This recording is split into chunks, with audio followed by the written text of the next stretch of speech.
Bible ఈ రీతిగా సెలవిస్తారు.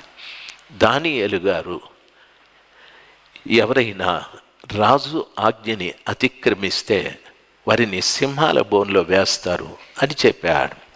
అయితే దానియేలు గారు రాజుగారు ఇట్టి శాసనం మీద సంతకం చేశాడని తెలిసినా కూడా రోజుకు ముమ్మారు మేడగది మీదికి వెళ్ళి కిటికీలు తెరిచి యెరూషలేం వైపు చూస్తూ దేవునికి ప్రార్థించేవాడు.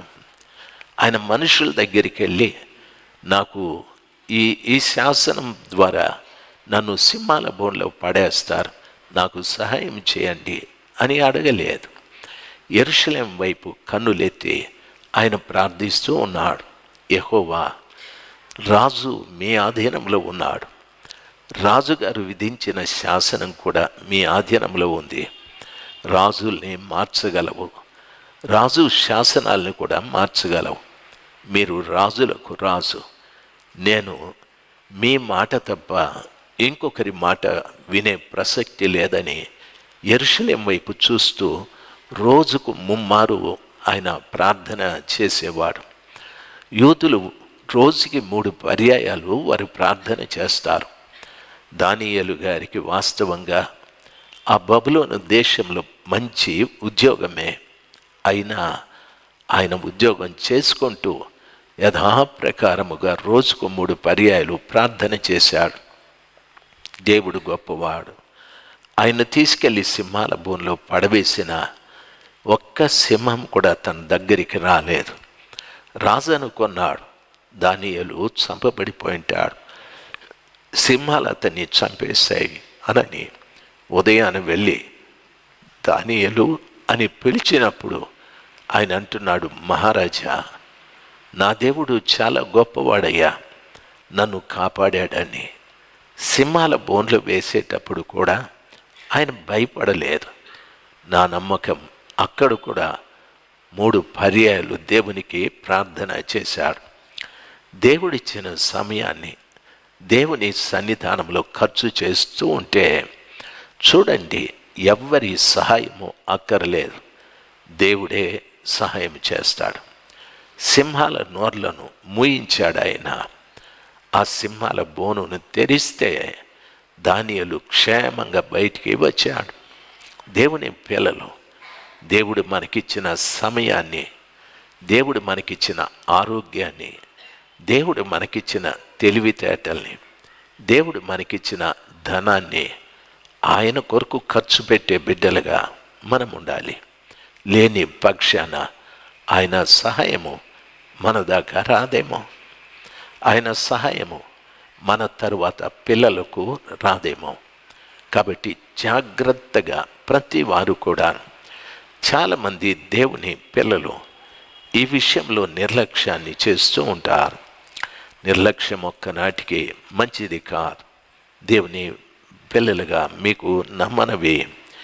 యోబు గారు చెప్పిన మాట అంటున్నాడు, ఏమంటున్నాడు తెలుసా? భక్తి పరులైన మీరు దేవుని గూర్చిన భయభక్తులు వ్యర్థము చేయుచున్నారు, దేవుని గూర్చిన ధ్యానమును హీనపరచుచున్నారు, దేవుని గూర్చిన ధ్యానమును హీనపరచుచున్నారు.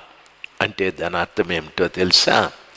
దేవుని సన్నిధానంలో ఆయన్ను మనము ధ్యానించాలి, ఆయన్ను మనము స్తుతించాలి, ఆయన్ను మనము కీర్తించాలి, ఆయన్ను మనము కొనియాడాలి. అయితే మనం దాన్ని హీనపరుస్తూ ఉన్నాం. చూడండి, చాలామంది ప్రభు సన్నిధానంలోనికి వచ్చి ఆయన్ను మనము స్తుతించి మహిమపరచవలసిన వారం అస్సలు నోరు తెరవం.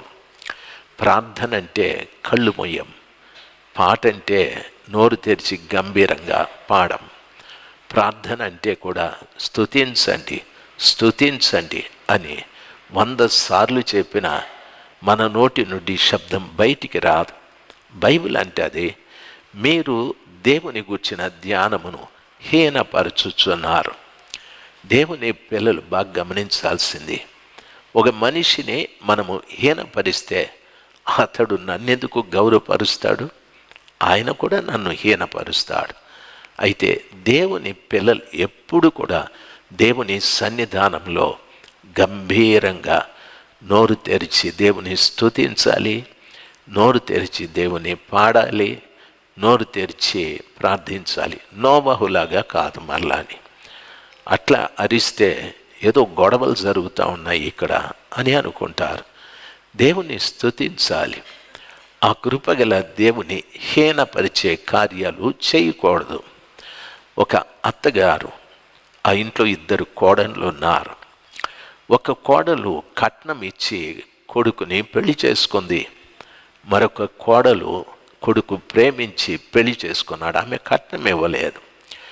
అందుకని అత్తగారు కట్నం ఇచ్చిన కోడల్ని పొద్దున్నే లేస్తూనే, కాఫీ తాగావా, టిఫిన్ చేసావా, ఆరోగ్యం బాగుందానని కట్నం ఇవ్వని కోడలు తినినా తినకపోయినా అత్తమ్మ ఆమెను పరామర్శించలేదు. ఏదైనా మాట్లాడితే తక్కువగా మాట్లాడుతూ ఉంది. అంటే ఒకరిని ఘనపరుస్తూ ఉంది, ఒకరిని హీనపరుస్తూ ఉంది. దేవుని పిల్లలు మానవ నైజం అంతే. దేవుడు మాత్రం ఆ రీతిగా కాదు. ఎప్పుడు నేను ఆయన ధ్యానమును హీనపరచకుండా నేను జాగ్రత్తగా ఆయన్ని స్తుతించి, ఆయన్ని ఆరాధించి, ఆయన మహిమపరిచి, ఆయన ప్రార్థిస్తూ, ఆయన వాక్యానుసారంగా జీవిస్తూ ఆయన్ను నేను ఘనపరుస్తాను. అప్పుడు ఆయన నన్ను కూడా ఘనపరుస్తాడు. ప్రభు చెప్పాడు, నన్ను ఘనపరుచు వారిని నేను ఘనపరుస్తాను అని ప్రభు సెలవిచ్చాడు. చాలామంది మందిరంలోకి వచ్చి ఏమీ తెలియనట్టుగా, అసలు సంబంధమే లేనట్టుగా కూర్చుంటారు. దాని మూలాన్నే చాలామంది నష్టపోతారు. దేవుడు మిమ్మల్ని ఘనపరచలేని స్థితి మీరే తెచ్చిపెట్టుకుంటారు. దేవుడు మిమ్మల్ని అభివృద్ధి చేయలేని స్థితి మనమే తెచ్చిపెట్టుకుంటాం. ప్రభు సన్నిధానంలో ఆయన యొక్క ధ్యానమును గూర్చి మనము హీనపరిచే వ్యక్తులుగా ఉండకూడదు. దేవుని యందు భయభక్తులు వ్యర్థం కాకూడదు. దయచేసి వినాలి. దేవుని యందు నీవు కలిగి ఉన్న భయభక్తులు వ్యర్థం కాకూడదు. దేవుని యందు భయభక్తులు కలిగిన బిడ్డ భయభక్తుల్ని ఇంకా అభివృద్ధి చేసుకుంటూ రావాలి. మొట్టమొదట దేవుణ్ణి నమ్ముకున్న దినాలలో మీరెంత భయంగా ఉండేవారో, ఎంత భక్తిగా ఉండేవారో. ఆదివారం ముందుగా పరిగెత్తుకొని వచ్చేసేవాళ్ళు. ఇదంతా కూడా తుడిచేసేవాళ్ళు. ఆదివారం ముందుగా రావడమే కాదు, పరిచర్య చేసేవాళ్ళు. మోకాళ్ళ మీద నిలబడి ప్రార్థించేవారు. కాలక్రమేణా ఇంటి దగ్గర కూడా బాగా బైబిల్ చదివేవారు. 5 అధ్యాయాలు ఇంటి దగ్గర కూడా ఉదయము రాత్రి ఎప్పుడు అవకాశం ఉంటే అప్పుడంతా ప్రార్థించేవారు. కాలం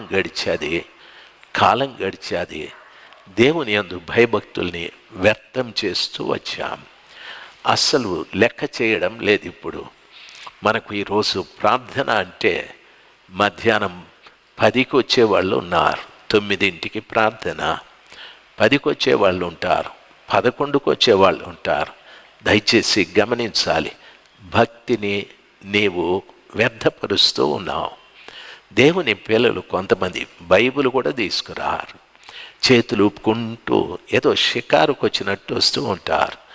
భక్తిని వ్యర్థపరుస్తూ ఉంటావు. దేవుని సన్నిధానంలోకి వచ్చిన తరువాత ఆయన యందు భయభక్తులు కలిగి నా భక్తిని వృద్ధి చేసుకోవడం నేర్చుకోవాలి. మొదట నేనెంత భయభక్తులు కలిగి ఉన్నానో దాన్ని ఇంకా నేను పెంచుకుంటూ రావాలి. 1 గంట నేను మోకరించి ప్రార్థించేవాడిని. కాలం గడిచాది 2 గంటలు మోకాళ్ళ మీద నిలబడి ఆయన పాదాల చెంత కన్నీరు కారుస్తూ ప్రార్థిస్తే భయభక్తులు వ్యర్థం కాలేదు. భయభక్తులు నీకు మేలుకరంగా మారుతాయి, నీకు దీవెనకరంగా మారుతాయి. దేవుని యొక్క సహాయము సులభంగా నీకు అందటానికి అవకాశాలు ఉంటాయి. దేవుని యందు భయభక్తులు ఎప్పుడు వ్యర్థము చేసుకోకూడదు. బైబిల్ ఆ రీతిగా సెలవిస్తుంది. కీర్తనల గ్రంథము 94వ అధ్యాయం 11వ వచనంలో ఈ మాట రాయబడి ఉంది. బైబిల్ ఉన్న బిడ్డల మాటని చదువుదాం. 94:11 నరుల ఆలోచనలు వ్యర్థములని యెహోవాకు తెలిసి ఉన్నది. నరుల ఆలోచనలు వ్యర్థమని యెహోవాకు తెలిసి ఉన్నది. చూడండి, నరునికి ఆలోచించే కృప దేవుడిచ్చాడు.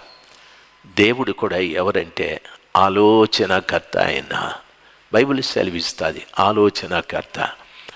ఆయన నా గురించి ఆలోచించినట్టు నేను నా గురించి ఆలోచించేది అంత మంచిగా ఉండదు. నా గురించి నేను ఆలోచిస్తే ఎంతవరకు అంటే నా చదువు పూర్తి చేసుకోవాలి అనేంతవరకే. చదువు తరువాత ఉద్యోగం తెలియదు, ఉద్యోగం తరువాత వివాహం తెలియదు, వివాహం తరువాత నా కుటుంబము నాకు సహపాఠి ఎటువంటి వారు ఉండాలి అనేది తెలియదు. అనగా ప్రతి మనిషికి కొంత దూరమే తెలుసు, కొంతే తెలుసు. అయితే దేవునికి అంతా తెలుసు. నీ గురించి అమ్మ కడుపులో నీవు రూపింపబడక ముందు నుండి నా చావు వరకు నా దేవునికి అన్నీ తెలుసు.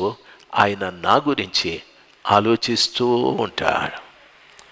నా గురించి ఆయన ఆలోచిస్తూ ఉంటాడు. నేను అమ్మ కడుపులో రూపింపబడక ముందు నుండి నా దేవుడు నా మరణం వరకు నా గురించి ఆలోచిస్తూ ఉంటాడు. చాలామంది నా దేవుడు వారిని గురించి ఆలోచించడం అనేది రద్దు చేసుకుంటారు. ఎందుకంటే వాళ్ళ సొంత ఆలోచనలు. నేను ఇట్లా చేస్తాను, నేను అట్లా చేస్తాను. దయచేసి గమనించాలి, ప్రభువు చిత్తాన్ని బట్టి ఆయన ఆలోచనల్లోకి రావాలి. ఆయన ఆలోచనల్లోకి మనం వస్తే నీ భవిష్యత్తు చనిపోయేటంత వరకు ఆశీర్వాదకరంగా ఉంటుంది. చాలామంది ఈ రీతిగా వారి సొంత ఆలోచనల చేత ఎందరో నష్టపోయారు. జీవితాలు పాడైపోయాయి, కుటుంబాలు కూడా పాడైపోయాయి. అనేక పర్యాయాలు వారి సంపాదన కూడా పాడైపోయాది. వారే కాదు, వారి పిల్లలు కూడా పాడైపోతూ ఉంటారు. దయచేసి గమనించాలి, నరుల ఆలోచనలు వ్యర్థమని బైబిల్ సెలవిస్తారు. దేవుని పిల్లలుగా ఈ రోజున ఇక్కడున్నటువంటి మనము ప్రతి విషయంలో కూడా ప్రభు దగ్గర మోకరించి నా గురించి ప్రభు మీరేమి ఆలోచిస్తున్నారో అది జరిగించండి అని ఒక్క మాట చెప్పండి. దేవుడు ఎంత సంతోషిస్తాడో. దేవుని పిల్లలుగా మీకు నా మనవి, నా గురించి మీరేం ఆలోచిస్తున్నారో అది మాత్రమే నా జీవితంలో చేయండి. ఈరోజు మధ్యాహ్నం ఒక అమ్మ ఫోన్ చేశారు. ఫోన్ చేసి ఆమె అంటుంది, నేను డిఎస్సికి ప్రిపేర్ అవుతూ ఉంటిని అయ్యా. ఫస్ట్ టైం నేను ప్రిపేర్ అయ్యేటప్పుడు వాళ్ళు చెప్పిన మాట ఏమిటంటే ఎగ్జామ్స్ పోస్ట్పోన్ చేశారు అని అన్నారు. అప్పుడు నేను ఆ కోచింగ్ నుండి వెనక్కి వచ్చేసాను. ఇప్పుడు మళ్ళీ నోటిఫికేషన్ ఇస్తానని అంటున్నారు. నేను వెళ్ళి చదవగలనా అనే భయం నాకుంది. నేను అడిగాను, మీరేం చేస్తారని. నా భర్త గవర్నమెంట్ టీచర్, నేను ఆయన భార్యని. నేను కూడా డిగ్రీ దాకా చదువుకున్నాను, బీఈడి కూడా చేశాను. నాకు 2 పిల్లలు. నేను ఇప్పుడు కోచింగ్కి వెళ్ళాలి. కోచింగ్కి వెళితే నేను చదవగలనా, పరీక్ష రాస్తే పాస్ అవ్వగలనా అని నా గురించి ప్రార్థన చేయండి అని. ప్రార్థన చేస్తే వచ్చేది కాదు. అస్సలు నువ్వు దేవుణ్ణి అడగాల్సింది ఏమిటంటే నా పట్ల నీ చిత్తం ఏమైందో అది జరిగించండి. నేను డిఎస్సి రాయాలి, నేను కోచింగ్ తీసుకోవాలి, నేను సాఫ్ట్వేర్కి వెళ్ళాలి, హార్డ్వేర్కి వెళ్ళాలి, నేను అది చేయాలి, ఇది చేయాలి. నీ సొంత ఆలోచనలు కాదు. దేవుని వాక్యం సెలవిస్తుంది, ప్రభు బిడ్డలు ఎప్పుడు మోకరించినా ప్రభువా నా పట్ల నీ చిత్తమేదో అది జరిగించండి, నా పట్ల నీ ఉద్దేశమేదో అది చేయండి అని ప్రభువు చిత్తానికి మనం అప్పగించుకుంటే దేవుని చిత్తంలో నడిచేటటువంటి బిడ్డని ఎవ్వరూ చెడిపివేయలేరు, ఎవరు వారిని నష్టపరచలేరు, ఎవరు వారికి దేవుని వద్ద నుండి వచ్చే సహాయాన్ని ఆపలేరు.